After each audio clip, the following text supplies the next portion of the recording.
Olá!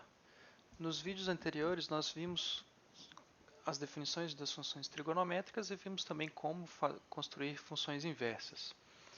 Agora nós vamos ver como obter as funções inversas das funções trigonométricas que a gente tinha obtido anteriormente. Primeiramente, observe que grande parte das funções trigonométricas é periódica. Isso significa que ela com certeza não é injetora, já que o seno de θ mais 2π é a mesma coisa que o seno de θ. Então, com certeza a função não vai ser injetora.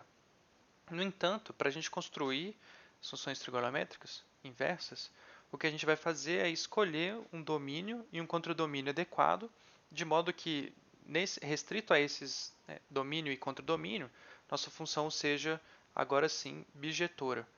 Como a gente viu, toda função bijetora admite inversa. Vamos começar então com a função seno. Veja que ao definir o seno de θ do intervalo menos π sobre 2 a π sobre 2 e chegando no intervalo menos 1, 1, nesse domínio e contradomínio específico, a função seno é injetora.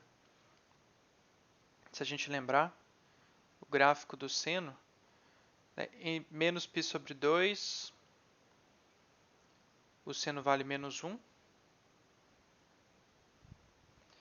ele sobe até o zero, depois do zero vai até 1, que é o valor nele em π sobre 2.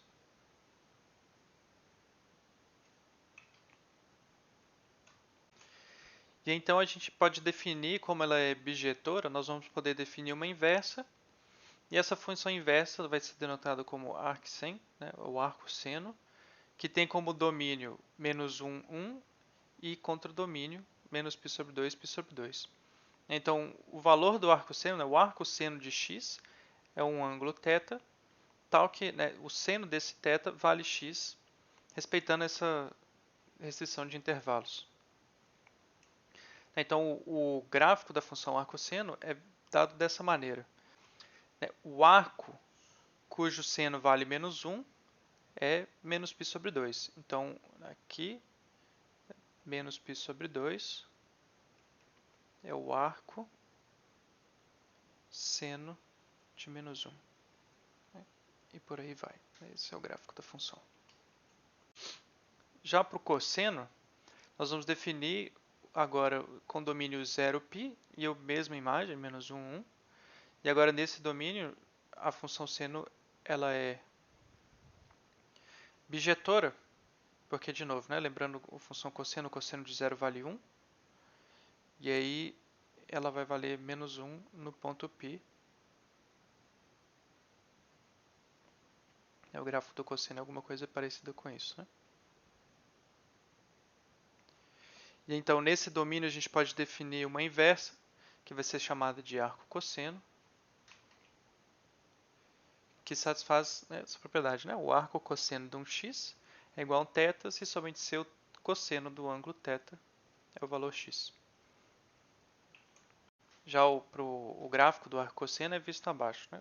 Em menos 1 o valor é π e ela decresce até o ponto o cosseno de 1 que é atingido no zero. Digamos, o arco cosseno de 1 que é zero. Já para a tangente, veja que a gente pode considerar o domínio menos π sobre 2, π sobre 2, com intervalo aberto, não tocando no π sobre 2 nem no menos π sobre 2, com a imagem todo número real. A função é bijetora nesse caso e a inversa, com domínio em todos R, e chegando em menos π sobre 2, π sobre 2, arco tangente de x.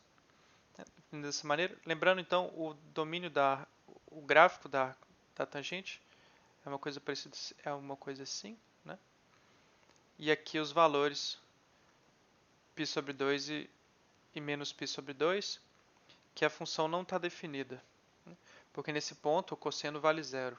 Então seno sobre o cosseno, não está definido. E então o gráfico da arco tangente é um gráfico assim, ela está definida para todo número, todo número real, então isso aqui continua, e aqui também. Mas ela tem um limitante que é o menos π, que é o π sobre 2 e o menos π sobre 2. Ou seja, a função arcotangente de x é uma função limitada, né, por π sobre 2. E para a gente terminar a lista de funções arco inversas de trigonométricas, a gente tem também o arco tangente, o arco cotangente, o arco secante e o arco cossecante. O domínio e a imagem dessas funções estão abaixo, né, e eu deixo exercício para vocês tentarem construir o gráfico e obterem informações sobre essas funções. Então, por hoje é só isso.